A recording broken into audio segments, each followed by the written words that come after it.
On Monday, Dexter Wade will be laid to rest in Mississippi. And that will be his second burial. The first time, his family didn't even know he died. Angry that I couldn't find him. I was upset. I didn't know whether somebody had kidnapped him, where somebody was trying to torch him, or whether he had got trafficking, caught up in trafficking, or maybe somebody went with somebody and they did something to him. I just, on my knees, just praying, Lord, please, please, please let Dexter come home. I feel so bad that I could not find him. It just made me feel bad. Very unfortunate. No cover up or anything like that, just miscommunication. You would think that we will have a death notification policy, but we do not. We do not, but we will as of today. We understand what the state statute says about the coroner and notifications, but we want to make sure that we are giving the best police service to our citizens. So we have a death notification policy that is signed as of today and will roll out today. Victor, it's hard to take anything they say with a leap of faith, considering that they knew who Miss Beddison was, and they certainly knew from day one. On day one, they knew who Dexter Wade was. All they had to do was come knock on her door, say, we regret to tell you your son was killed in an accident with one of our police cruisers. But they did not. And so we had to exhume his body, just like in Mississippi, they had to exhume Emmett Till to get some justice. And then they had to exhume Medgar Evers in Mississippi to get some justice. Show your face! Show your face, please, with sugar on top!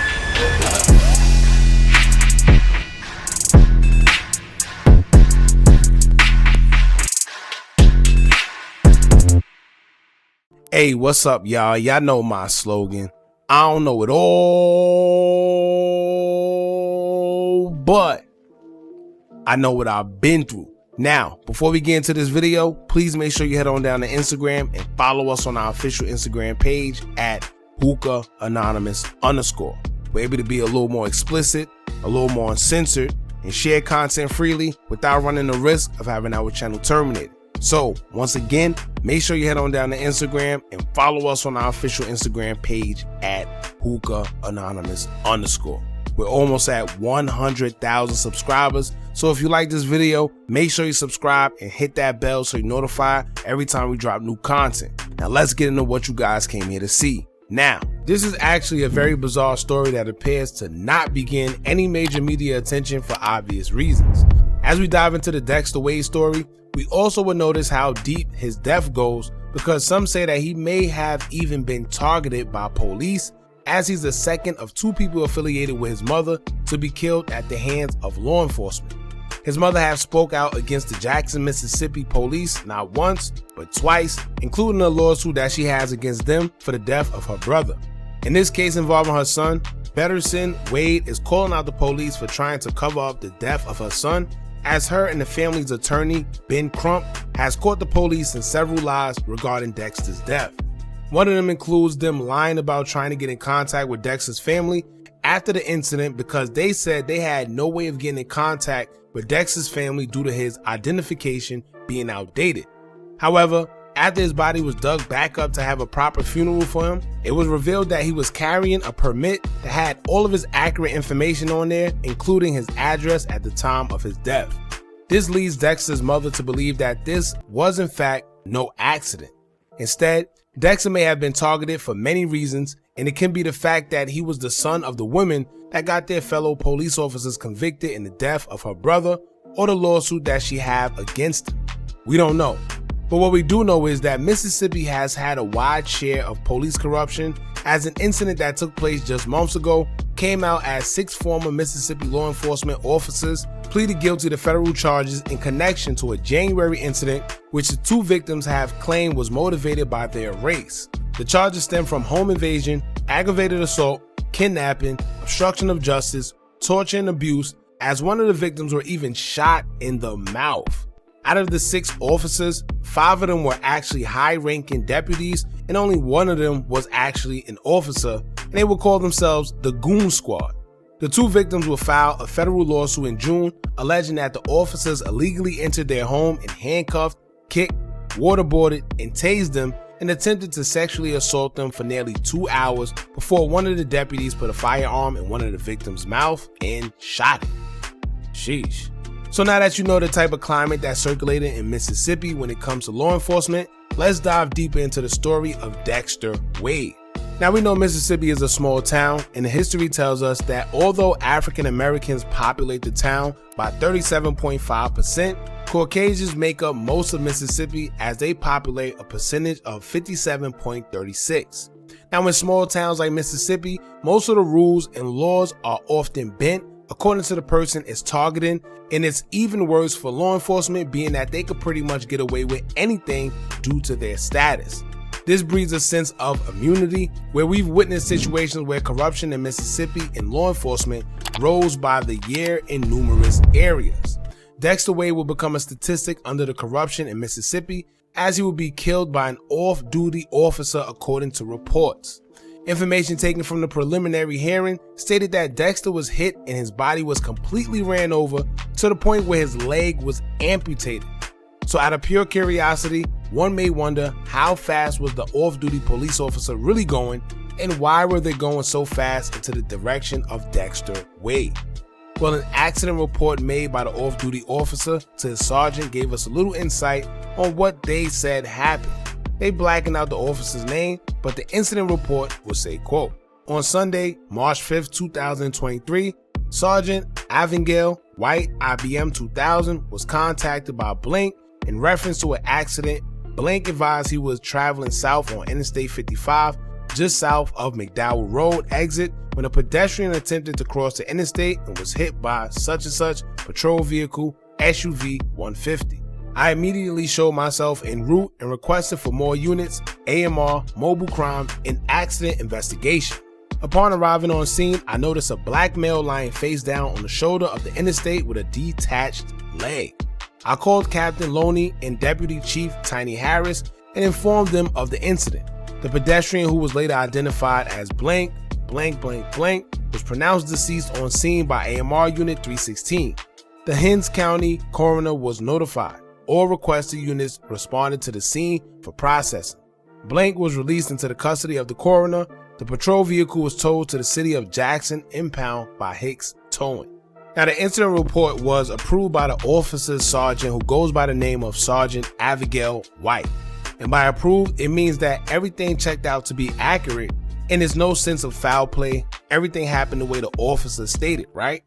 Well, it's not only what happened on March 5th that don't sit right with the family of Dexters, but it's more so what happened after that has everyone scratching their heads because something don't sound right. But first, the question would be, is it a coincidence that Dexter Wade, who is the son to the woman who got her brother's suspects, who happens to be cops, convicted? Or is it a coincidence that the son whose mother has filed a lawsuit against Jackson police was killed by police? Now, when it comes to the off-duty officer, the incident report never stated if his sirens were on to alert pedestrians of him and his speeding presence, and it never specified why he was going so fast to the point he hit Dexter hard enough to where his leg was amputated. We're not sure if he was rushing to the scene of a crime or anything. It didn't specify. But even if he was his sirens on to alert people that he was around? These things will play a factor because as of right now, everything is just general and not too transparent, and it's looking like that's because something is not sounding right.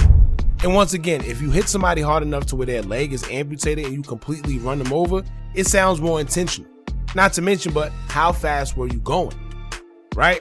But anyway, Dexter's mother stated that the killing of her son by law enforcement was bad, but the cover-up and what followed afterwards was even worse. It was March 14 when Dexter's mom would call the Jackson, Mississippi police to report her son missing, stating that she haven't heard from her son in days, and it was unlike him being that they lived in the same household together. She filed the missing persons report, but this is the part that gets interesting due to the timeline of events in which everything happened.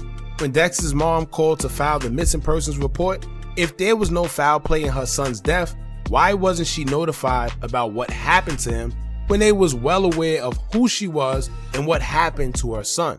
And here's why. The timeline provided by reports would tell us that on March 5th, Dexter Wade was struck by an off-duty cop and killed. Then on March 9th, Dexter was identified by the coroner. His mother called to file the missing persons report on the 14th of March. Then Dexter was buried in Pauper's Field, which is connected to a jail, and his gravesite was marked by a steel pole that had a number attached to it. For 3 months, his body was kept in the morgue before it was buried. Then finally on August 24th, almost 6 months later, Dexter's mother was notified about Dexter's death. Now ask yourself, if the coroner already identified who Dexter was on March 9th, why wasn't his mom notified about his passing when she called on the 14th of that same month? Jackson police would tell reporters that they tried getting in contact with Dexter's family, but his identification was outdated. But either way, Dexter's mom says that not one time did anyone from law enforcement try to get in contact with her or the family while Dexter was missing. Which means that someone is lying, and I doubt the mother will lie about something like that. But things would take another turn for the worse as Dexter was exhumed out of the original gravesite that he was in so he could have a proper funeral with his family. Meaning that Dexter was buried not once but twice. But the second time will go in the family's favor because it will be through the exhumation process where the family will find out more interesting details concerning Dexter's death and catch the police in yet another lie. The family was given a time to be at the gravesite for the exhumation process because they wanted their own autopsy done to check for any foul play. To their surprise, when they got there at the time they were given, everything was already done. So as suspicion grew, they would find out during the process that Dexter had his wallet in his front pocket that had his driver's permit in it that also had his address on it as well. So if they wanted to get in contact with anybody, especially his family, it would have led them straight to the house that he stayed at with his mother. Did police know when Ms. Wade called on the 14th, did they have or have access to his name, his contact information, his address? Victor, certainly they did. They found medication on him that had his doctor's office, and the doctor's office notified them that Miss Bettison Wade, his mother, was his next of kin. But after we exhumed him, Victor, we found out that he had his wallet in his front pocket that had his state-issued driver's permit with his address where he lived with his mother. If they wanted to contact his next of kin, it would have been easy for them to do so, especially since his mother was suing the Jackson Police Department for killing her brother a couple of years earlier, where the police officer was convicted. Now, I've stated earlier that they definitely know who his mother was because she has a lawsuit against Jackson police for them killing her brother, in which they were convicted for as well. Her brother, who was killed in 2019, just 2 days after he had an encounter with police officers, was hit with a flashlight and body slammed by officers, resulting in his death. Ms. Wade feels ever since her lawsuit, she has been a target for police. So now the next question would be, does any of that have any correlation with each other? Maybe Dexter Wade's death was retaliation or done out of spite, being that his mother filed a lawsuit against Jackson police and played a part in their convictions. We know that just like how it's gangs in the street, the police force itself is one big gang too, and they vow to also protect and stand by one another by any means necessary. Some police officers will know that their partners or co-workers are actually wrong, but due to the vow that they make towards each other when they first get into the academy, and the relationship that they build amongst each other, what happens is they'll support each other whether they wrong or right. And sometimes that's just not always in the best interest, and you do have some officers that aren't like that, but it's very few and far in between. So the thought of retaliation against Miss Wade, especially in a small town like Jackson, Mississippi, where corruption is already rampant, well, it will always linger. Now, upon further research, we also learned that it was never brought to her attention where her son was by police from the beginning. If it was up to police, they would still act like they didn't know what was going on, despite the missing persons report that was filed. However, it was a local NBC news reporter that told Miss Wade where her son was, and if it wasn't for the reporter, Wade would still be quote unquote missing according to police. Now, honestly, I wonder how the NBC reporter knew before the family, and how did he end up telling Miss Wade where her son was? It's kind of crazy, man. I'm sure that that'll be another interesting story to find out. However, this is the story behind Dexter Wade. I hope he receives the justice that he deserves, because there's too much holes in his story to not figure out that the police are trying to cover something up. Rest in peace to Dexter Wade, and I hope that his family, his mother, and everybody else get justice. Y'all let me know in the comments below, do y'all think that this was a cover up by police, or it was just an innocent accident? Alright? Don't forget to like, comment, share, subscribe. Hit that bell so you're notified every time we drop new content. And remember, as long as you keep on watching, I'ma keep on dropping. And I'm out.